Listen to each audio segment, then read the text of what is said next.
পরে যখন তারা আমি আল্লাহর নিকটে চলে আসবে, কবর নামক জায়গায়।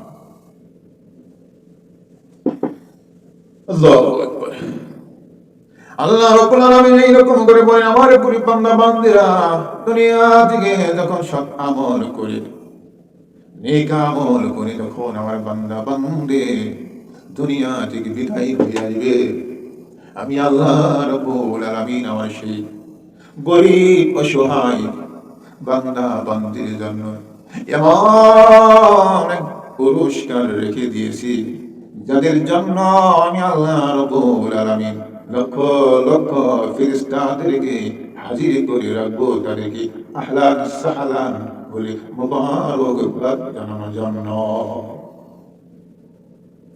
আর আমার যে বান্দা বান্দিরা বড় কোটি কোটি টাকার মালিক, অনেক ব্যাংক বিলিয়নের মালিক, অনেক বড় বড় রাজপ্রাসাদের মালিক, কিন্তু তারা দুনিয়া থেকে চলে আসবে, যদি তাদের আমল নামায় যদি আমল নামক বস্তু না থাকে রে, তাহলে তাদের জন্য থাকবে লক্ষ লক্ষ ফেরেশতারা। আল্লাহ তাআলা বলেন, তাদের জন্য লক্ষ লক্ষ ফেরেশতা থাকবে, তবে হ্যাঁ, তাদেরকে আহলান সাহলান বলার জন্য না, বরং তাদেরকে ঘাড় ধরে ধরে ধাক্কা মেরে মেরে জাহান্নামে নেওয়ার জন্য থাকবে।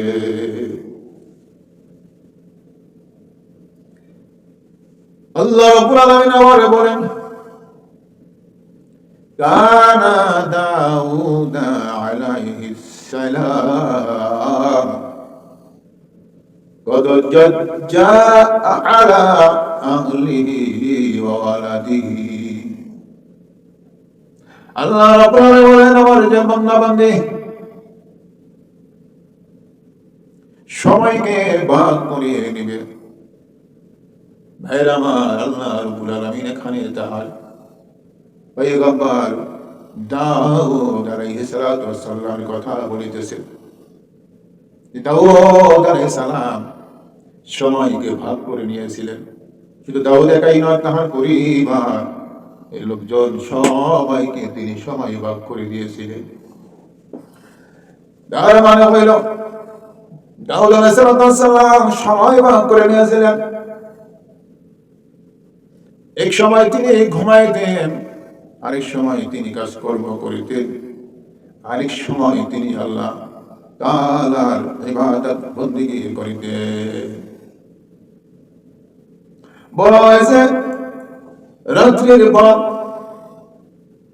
রাত্রিবেলা তিনি এক ভাগ ঘুমাইতেন, আরেক ভাগ তিনি আল্লাহ তাআলার ইবাদত বন্দেগী করে কাটাইতেন।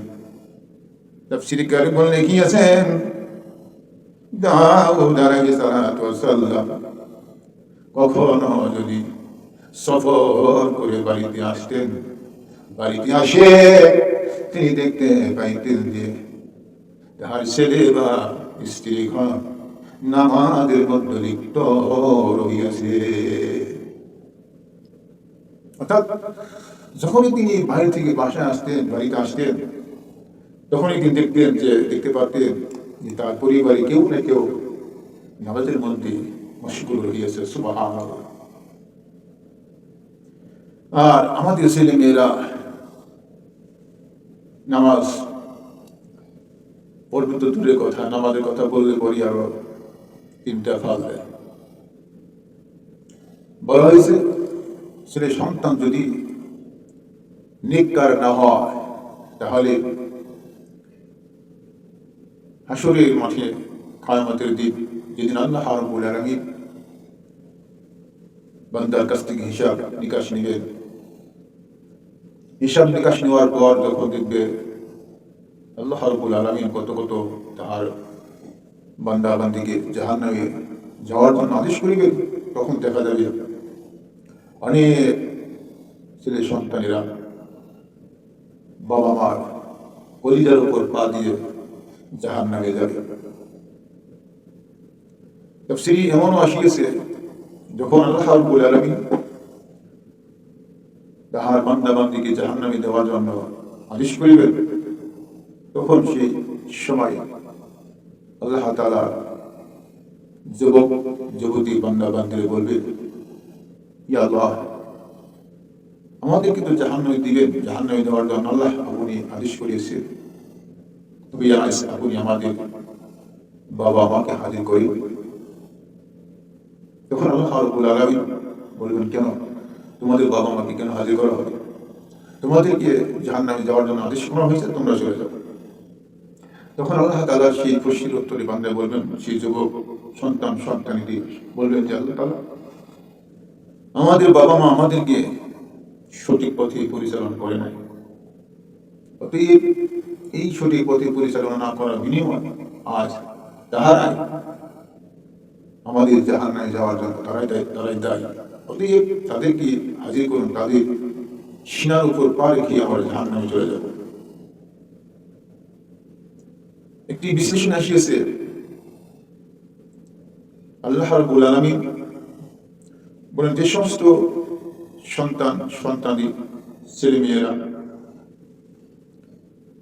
বাবা মার প্রতি অন্যায় অবিচার করিবে, বিশেষ করে বাবার সঙ্গে যারা অন্যায় অশ্লীলভাবে কথাবার্তা বলিবে, ব্যবহার করিবে, তাদের সম্পর্কে আল্লাহ নবী বলিয়েছেন, এরা জাহান্নামবাসী। যে সমস্ত সন্তান ছেলে মেয়েরা বাবার সহিত খারাপ ব্যবহার করিয়েছে, বাবার সহিত অশ্লীল ভাষা ব্যবহার করিয়েছে, তারা জাহান্নামবাসী। কেন তারা জাহান্নামবাসী হবে? কারণ তারা একতরফা বিচার করিয়েছে, একতরফা কথা তারা মেনে নিয়েছে। এখানে একতরফা বলতে তারা মায়ের কথা মেনে নিয়েছে, মা তাদেরকে যেটা শিক্ষা দিয়েছে সেটাই তারা গ্রহণ করিয়েছে। একটা উদাহরণ মনে করেন, বাবা এবং মা ঝগড়া